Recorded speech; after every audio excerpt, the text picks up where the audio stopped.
Hi, everyone. Hi, Rhett.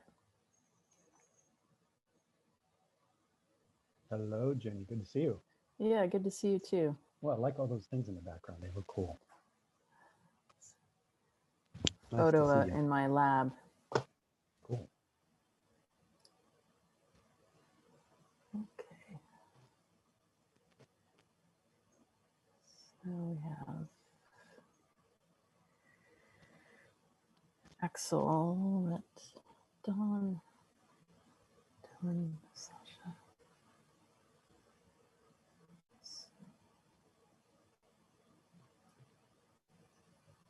I think we're just waiting for Billy and Henry. Can you hear me, Jenny? And Martin. Yes. Yeah, Okay. can hear you just fine, Don.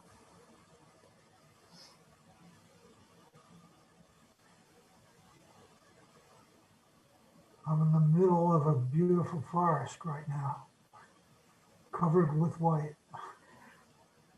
Me too. Yeah, it's stunning. There's Martin. Are you here in Ithaca, Don? Oh, yes. Yeah.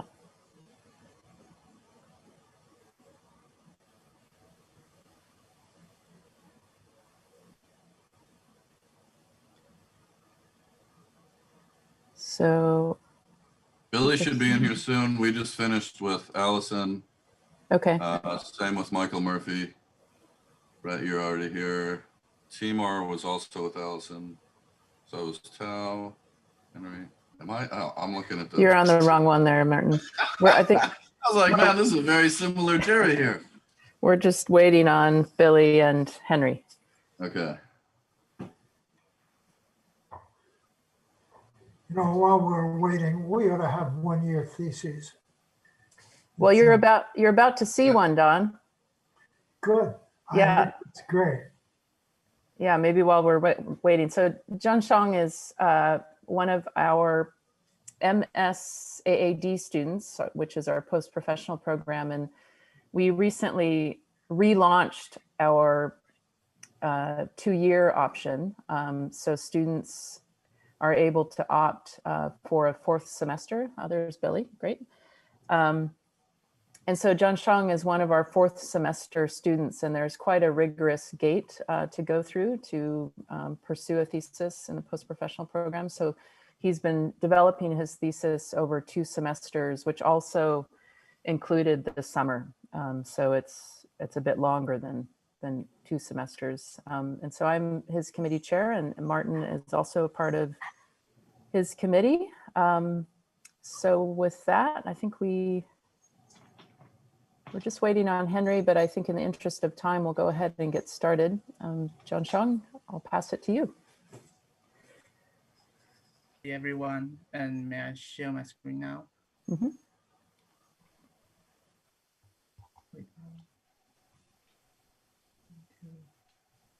Can everyone see the slides now? And I'll turn this to presentation mode. And There you go. Great.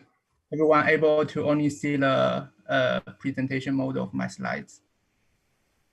Yep. Yes. And are we waiting for Henry for a little bit longer? Henry's here. Okay, so Over, Zhenxiang, you're good. So let's start. So my thesis topic is named after the Bistable Auxetic System, programming synclassic curvature into 2D patterns. And my name is Zhenxiang Huang, a 4th semester MSAD student, and my advisor is Jenny and Martin. So let's start it with an interior rendering of our proposed system. And this gradient pattern, interlocking pattern, is with both structural efficiency and reconfigurability and aesthetic and properties. So what does this reciprocal interlocking pattern of a volt remind you to? Well, if you know that, it can be related to the Gustavino tiling, which is introduced to the United States in the 18th century by Spanish architect Rafael Gustavino. The tiling system provides robust self-supporting technique for the vaults using the interlocking tiles and the layers of mortars that forms a very thin skin. The Guastavino tiling provides both structural and aesthetic significance. And what we propose here is a deployable formwork with the similar pattern to the Guastavino vaulting, but it will have the reconfigurable ability that can transform from a planar configuration to a vault. The system can be either reusable or stay in place, act as a formwork, and layering the concrete and mortars above that. And it provides us a fast and easier way for dome construction. So let's talk about the geometry of a vault. So a vault is a self-supporting covering of a roof by reducing the bending moment of the structure through curving in a surface. This type of geometry has both structural and aesthetic efficiency inbuilt, but in the expense of an intensive labor work in construction, as we see that we always need a complex formwork for our construction for the dome. So this leads to some research about the deployable formwork that can translate from one planar configuration to a dome shape, so that can create the fabrication efficiency. And let's talk about the basic type of a curved geometry, of a curved surface. And by make a planar section throughout a region, we can get either the elliptical section or a hyperbolic section or a parallel section. And this will lead to the elliptical section will lead to a synclastic surface like a dome or a bow if we flip that. And the hyperbolic section will create an anti-classic surface, which the parallel section will create a monoclassic section. And they are corresponding actually in mathematical perspective to the local Gaussian curvature with larger than 0, less than 0, or equal to 0. And if we want to make a deployable structure, the most ideal way is to use the developable surface because it can be made by pliable material without stretching or compressing, making it a very obvious situation to make the deployable formwork as we shown in the top right and as an example. Recent studies also provide methods for making a deployable anti-classic surface using press-dressing membrane and knitted materials. But there are yet quite a few research in the deployable structure for synclastic surface, which is what our system proposed. And how do we do that to make achieve a reconfigurable structure for the synclastic surface? Well, we will introduce first to the Poisson's ratio, which defines the ratio of the transverse strain and the axial strain. The positive Poisson ratio gives us the anti-classic surface when bending, which most material that can be elastic will have this behavior. Like if we bend the rubber, it will create an anti-classic surface. But if we have material that can have negative Poisson's ratio, then we can have the synclastic bending. And this kind of material, we call it auxetic material. So they are quite, so we see that there is a very direct relationship between the auxetic material and the synclastic curvature. And then let's take a look at some existing research of the auxetic material. Well, the first one is a research by Konakovich called Beyond Deployable. It used conformal mapping and triangular unit link and to create a map between a planar region and any given mesh. But this reconfiguration lacks stability as the bulking provides too many degrees of freedom. And the second example is research by the MIT system, and it used an inclined axis at the rotation at every hinge to produce a spatial transformation, but it lacks the exact prediction of its behavior. So we can only use simulation to do that. And the third one is can govern both the stability and the predictability, but it is in planar transformation.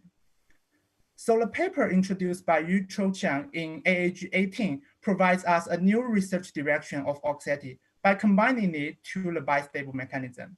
The bistable mechanism will constrain the linear hinge that originally with 1 degree of freedom to only exist in 2 stable states. So this is the workflow that hovers between 2D and 3D, and we will cover this as the presentation unfolds. So the first chapter is we take a deep look at the 2D, that's the basic mechanism, and provide some naive and physical experiments. So there are 3 basic types of the auxetic patterns, and we choose the rotating solid because we want to focus the mechanism of rigid body rotation. And we can have a series of the transform the pattern of auxetic to the bar linkage model of its void that it will create. And the paper by the Harvard University provides us the basic configuration of a bistable auxetic unit. It consists of a rotator, which the panel will rotate against, the rotating panel, and a symmetric void that will enable the bistable configuration. So if we replace this symmetric void to the previous void, and we will have the bistable configuration like that. So as we draw the analytical diagram, we will find that the rotation panel will have a temporary deformation when we rotate this system. And there are only 2 configurations that the edge length of the rotating panel stay the same, which is the 2 configuration of the bistable. So here is the diagrams of different parameters of the angles between the rotator and the void and different expansion rates.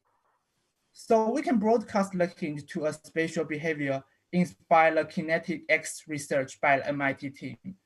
So we use a naive approach to skewing these axes and by giving them the same direction. One approach is that we incline to the same direction, and the other is that it incline to intersect to a universal point. And we can see the GIF here shows that there are only 2 configurations that all the panels can rotate back to its original length, which again provides the bistable behavior. And then we make a preliminary model prototype, use the same skewing angle at every rotation axis. The simple aggregation mechanism leads to the deformation of thin classic curvature, but because we only use a naive approach, we need to further define the constraints within this system. And this is some fabrication results showing the bistable configuration.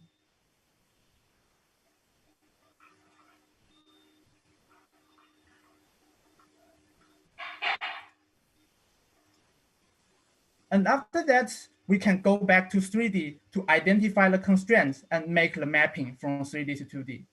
So this is overview. And first we take a look at the constraint. And as mentioned, the two stable states in a bistable mechanism will actually be that the 2 intersection points of 2 circles. So here we can create circles with the same tangent plane to the normal direction at the rotation axis. And we find that if and only if the 4 rotation axes within a single void, they need to be coplanar with each other so that the 2 circles can always intersect at 2 points, leading to a perfect bistable mechanism. And then we have the relationship in angle between the rotator and the void. And so within one rotation void, it connects 2 potential hexagonal void. And the constraints tell us that the obtuse angle at the current void should be complementary to the acute angle in the next. So these may be incompatible and provide extra and provide over constraints to our node because every hinge has 3 degrees of freedom, the inner angle, the direction of the panel, and the direction of the other panel. And the 2 if we determine the two of them, then we will get the other.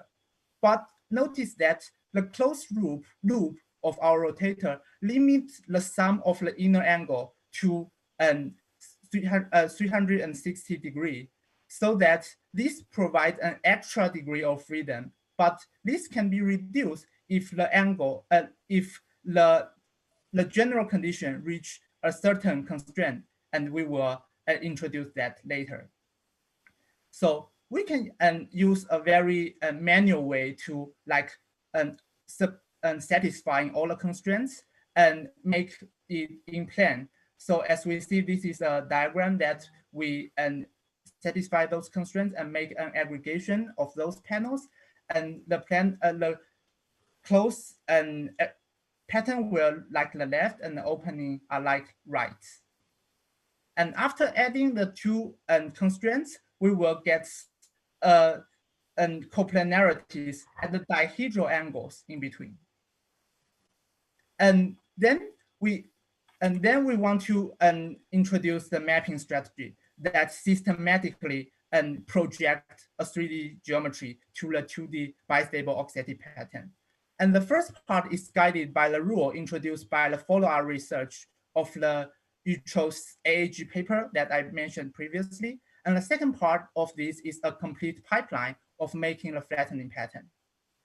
So first, the coplanar, we limit the coplanar constraints by letting the axis of one rotator to intersect at a common point, creates a pyramid-like shape. And then we can see that the rotation panel actually rotates against the line created by linking the two cone points at every rotators. And these lines are the actual hinges that our panel actually rotates. And those lines form a network providing an assist for our bistable configuration.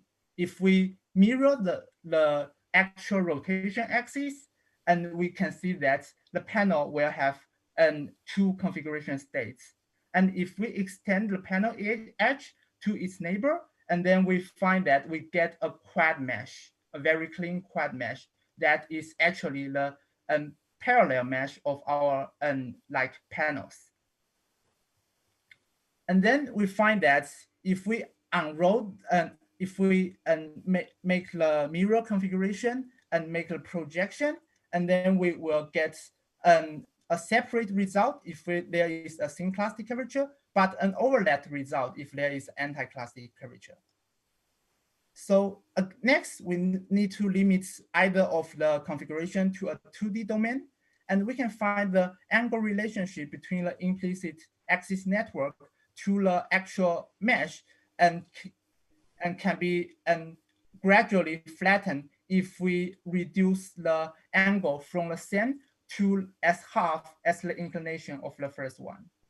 And the paper by Ucho proves that if the inclination of the vector at the axis of network is half as much as the corresponding quad mesh, then the reconfiguration will always be flat.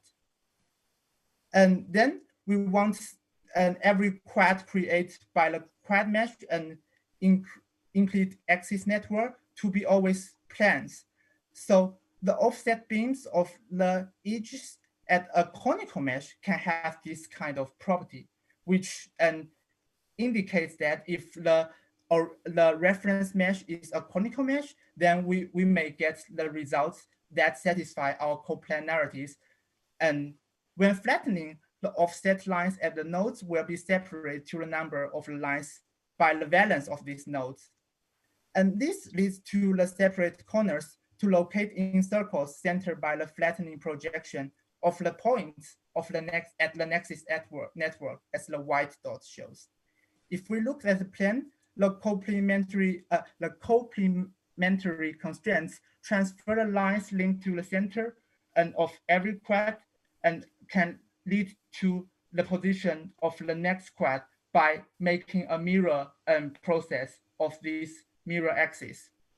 And if we govern that, the line will always rotate consecutively and then back to its own, then we will provide that the extra degree of freedom by the looping condition of the complementary at the corner will be removed.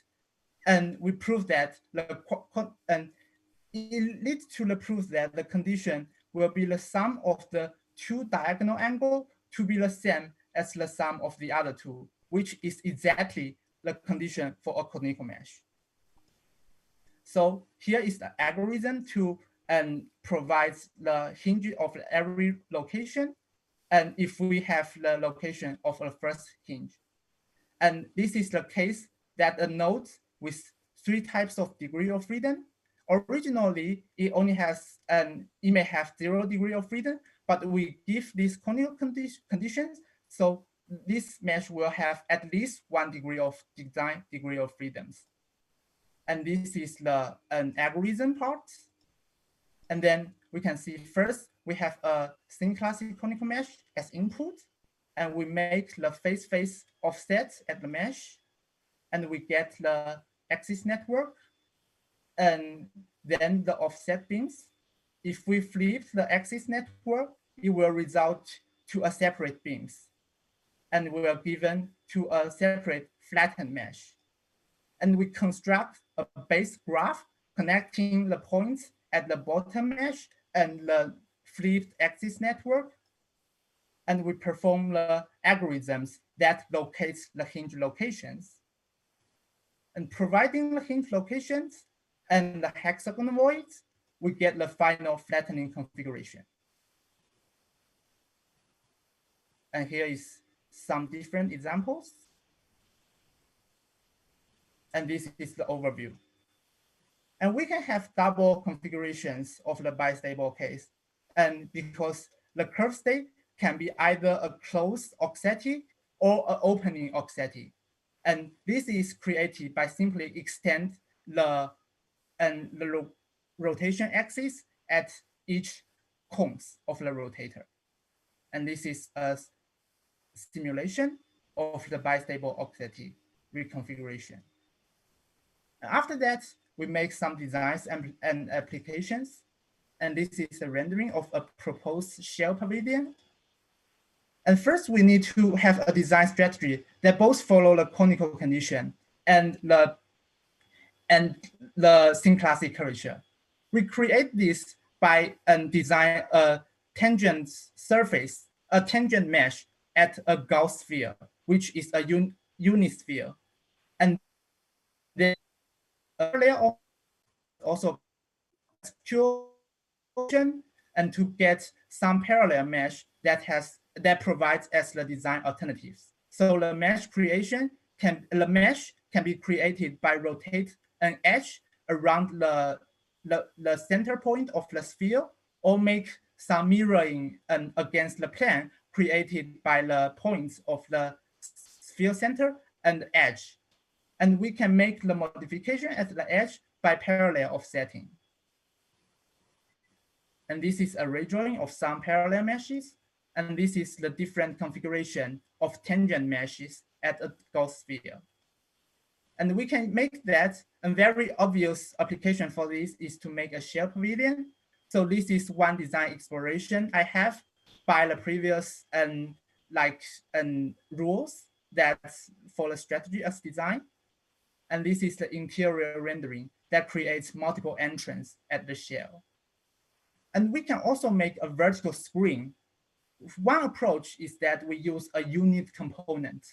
So this leads to a very similar rendering to Jean Nouvel's Institut Demirage, but it can provide a switch transition, which means that we do not need powers to maintain the configuration of the deployable structure all the time, because it will consumes a lot of powers and will lead to the system to be too energy consuming. And because we only need the power and between the two and the critical point of the bistable transition, that we only need to supply some electrical supply. We only need some electrical supplies during the switch. And we can also make it as a cluster to provide the change in curvature in art. And we can also use the cones as a void that invites lights to come in from outside. And this is like the windows created by Le Corbusier in the Church of Zhenxiang. And final is the ghost vinyl molding, as I mentioned in the start. And this can be created by a workflow that first by making the mold and actuating on site and layering the edge beams to providing supports and layering mortars and structural concretes above that. Notice that this formwork can either stay in place or recycling, depending on whether we want to create cuts of those formwork. And final part is the fabrication. And the fabrication part is like a new research direction, because we all know that the analytical geometry can be different to the physical prototype. So we have several different attempts, but we will focus on the polypropylene milling as it most fits our definition of transferring a planar sheet to a curved shape. So that the constraints, the context here will be the drill length of the CNC milling machine. So we need to give some thickness of this void so that we can avoid the acute angles that will create, that after rounding, the leading hinge here will be too thick, but we introduce the thickening of the bars, then we connect the actual hinge point to the thickening profile, then it can always create 90 degrees at the hinges that we can control the actual leading hinge. So this is the fabrication process, and I will show, and this is the mechanism without and the offsets. And this is a more smooth transition if we give the offset and thickening at the bar link model. And we can see here. So let's conclude it with a final results of the fabrication, which transfer from a planar sheet with some cuts and slits to a thin plastic mesh.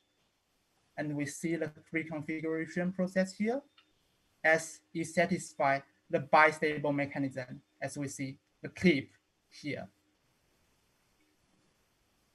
And we can flatten that by giving an external force at the edges, like this.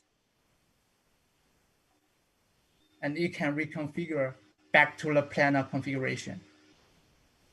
And here we actuate it again, and it will result to the thin plastic surface. And this is all for my presentation. I'm willing to receive any criticisms and suggestions. Thank you. Thank you, Zhenxiang.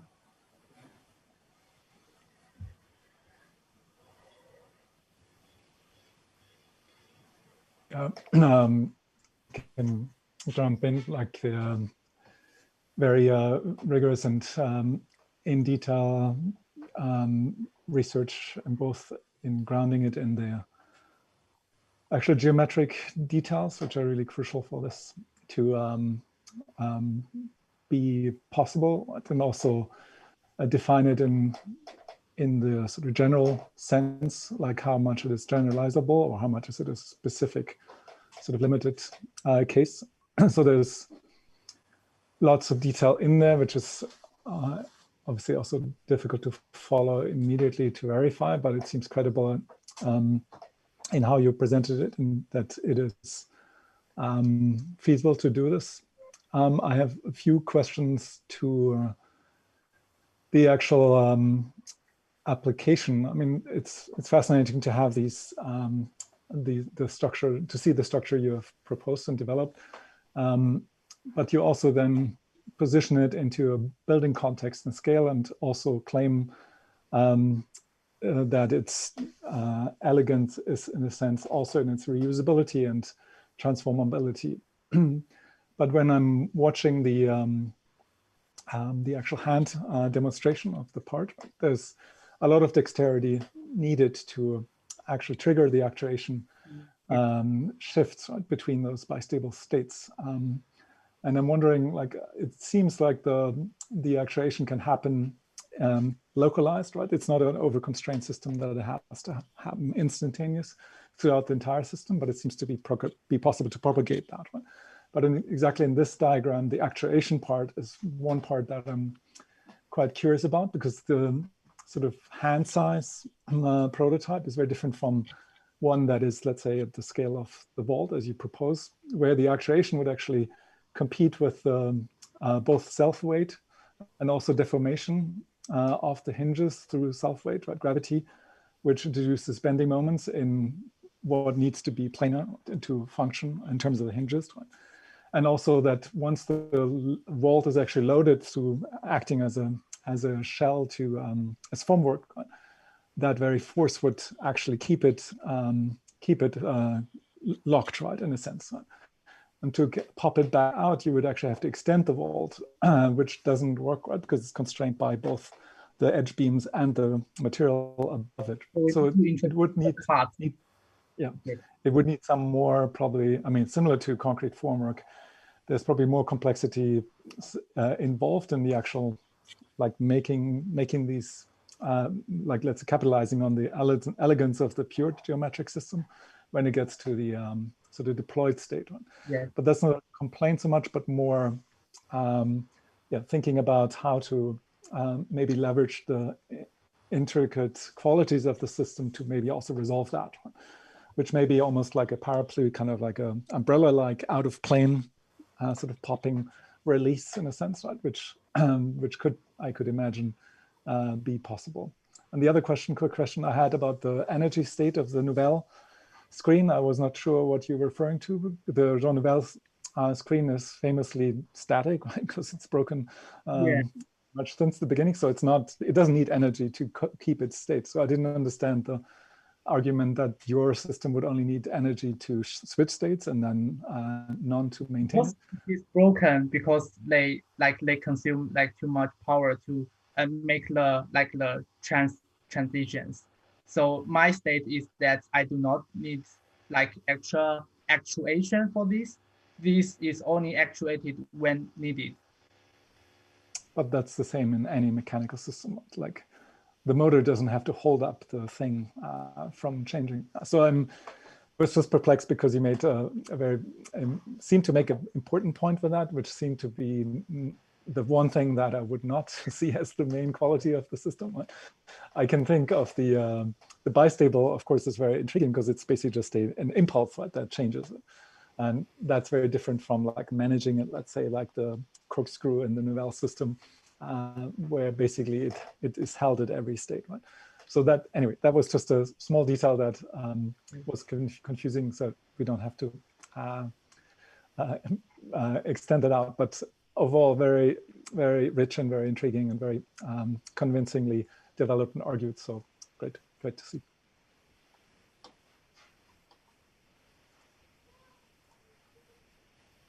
I'll jump in. Thank you for the presentation. Your grasp of the Bistable Auxetic system was clearly demonstrated. It was really nice to listen to you teach the system, and I learned a lot from your presentation.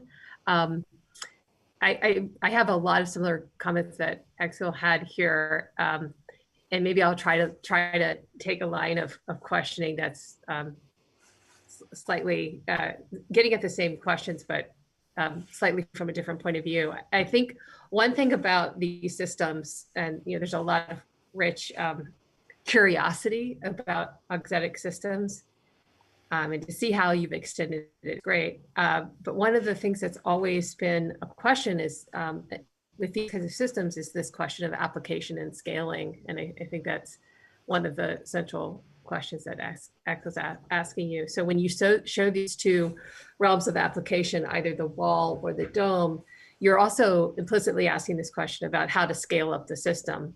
So in slide 59 here, many of the assumptions that you have to make about how this would scale up and what this would do, obviously, I'm sure you know the leaps that you're going to try to project that this could actually happen, which makes me wonder, not about the flat, like the flat wall and the sort of localized discrete demonstration of the auxetics, or the sort of more larger scale dome, but I wonder about other ways to demonstrate, or other ways that you thought about demonstrating application architecturally. But overall, fantastic presentation, and I learned a bit from you today, so thank you. Thank you.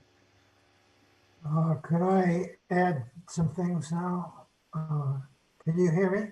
Yeah. Yeah, yes, please, Don, go ahead. Yeah, it's really impressive to see what you did, Zhenxiang.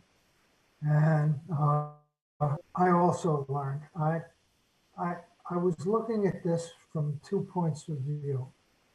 The first, which I think I understood, was how you can go from a flat surface to a synclastic or anticlastic surface with the techniques which you used, which seems quite rational and quite useful, actually, because the formwork for making these doubly curved surfaces, which have lots of additional strength, is extremely expensive. The second is a suggestion, which I might have, that when you show the Costavino arches or you show small segments of this, you could look at this from a stress point of view under gravity loads or typical types of loads, where it, as long as the domes are shallow enough, then they don't switch their behavior from compression to tension. And so it would be possible to use this as a cheap formwork to start, to spray something on top of it, which then became more rigid, and then in fact move the formwork, which you can form much cheaper than current techniques, and would all remain in the same sort of stress functionality of compression, which would make it suitable for any spray-on material or any concrete type material. And then you correctly seem to have added the appropriate supports on the edges where you have difficulty. And I'm very impressed with what you did. I would like to read your thesis and the way you documented it. So I'd like to congratulate you on it. And this was a passion that I wanted to do for the rest of my life before I got caught up in another field called computer graphics. But I think this is terrific stuff. And I hope we have a chance to meet while you're still at Cornell. Yeah, I would like to.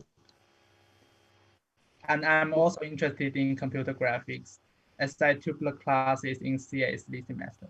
Well, what people don't know probably, which would be of interest to you, and you should look it up, you should look up the wooden dome at Northern Arizona University.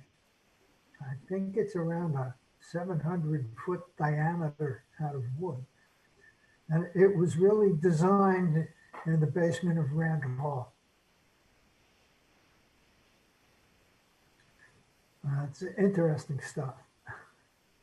Yeah, if I may just add one comment. I also applaud you for the work you've done. It's very brilliant. I enjoyed seeing the transformations you put your systems through, just using translation and rotation to generate these very interesting interlocking patterns.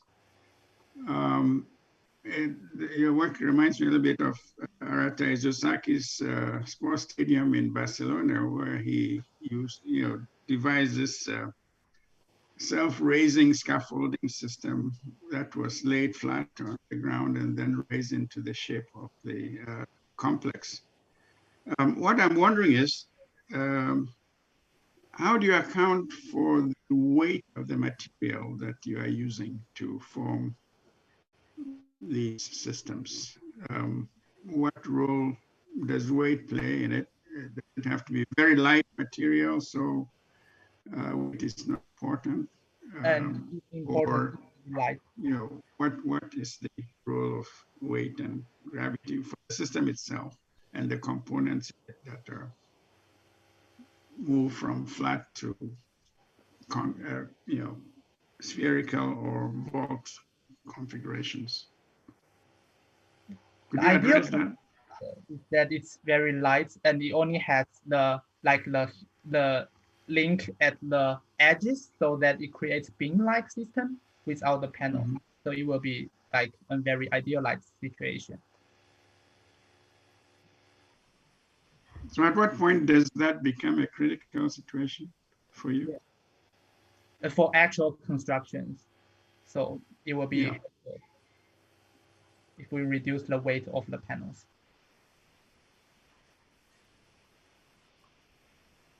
And does that also have to do with size and span and extent, or? And geometrically, it's like scalable, but for the actual fabrication, because the energy and that we need to to get the bistable mechanism, so that it actually the energy that need to act that the actuation needs will relate it to the scale.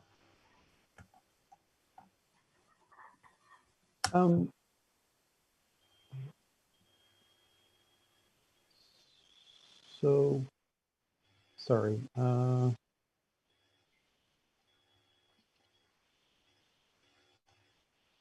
was just looking up something here. I'm sorry, I got a little distracted because there's something about this project that I think, I agree with all the comments. I mean, to the question of how you put this, how you scale up, it's essential. One of the interesting projects that I've seen recently was a preservation project on a Gustavino vault. And what was done was that it was a revaulting of a dome, and it had been put into tension by threading all of the elements in tension, ceramic elements. It's a Boston Terracotta project.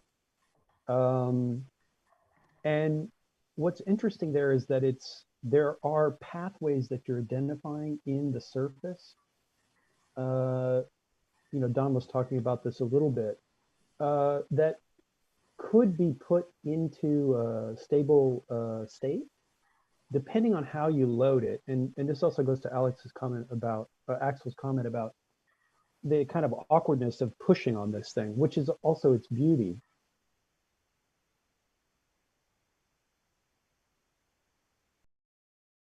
Beyond the limits that you're facing with the material problem and scalability, if one was to think about actually using the force flow of the surface to pull certain conical curvatures into a stable state. But it would involve more evolution of your algorithms, I think, around a kind of unitary approach. That's one way to go, and another would go towards a space Sorry, frame. what is the approach? Can you repeat again? It would involve just thinking about, let me try to back up. There's a limitation with the paper surface in that it takes up a lot of surface area. So when you're able to chew away and sort of optimize it a bit and take away some of that surface, it becomes a bit more efficient. So the other way to think about it is not so much in terms of its materiality, but the way that the force flow would, let's say, travel through it from a high point on a dome to a low point. How the force flow would be networked through that surface. So if you go to something that's more stone-like, as opposed to stick-like or sheet-like, there are different ways for your algorithm to be manifested that wouldn't be limited by having to maintain the original source material, which was surface transformation. I don't know if that makes sense, but I think there's something quite brilliant in that. And I don't know I can't think of many examples where it's been deployed in that way. So I'm saying this also in relationship to your interest in the Gustavino. There's a way in which the forces could flow through the vault, a specialized set of tiles that would allow the tiles to go into tension, to nest into one another through the force flows that you're identifying on the curvatures of the surface. It's a fascinating thesis. I really want to commend you on the thoroughness and the precision with which you went about it, not only geometrically, but also in terms of constructing your argument. It was fantastic, incredibly precise. So thank you for that. Thank you too.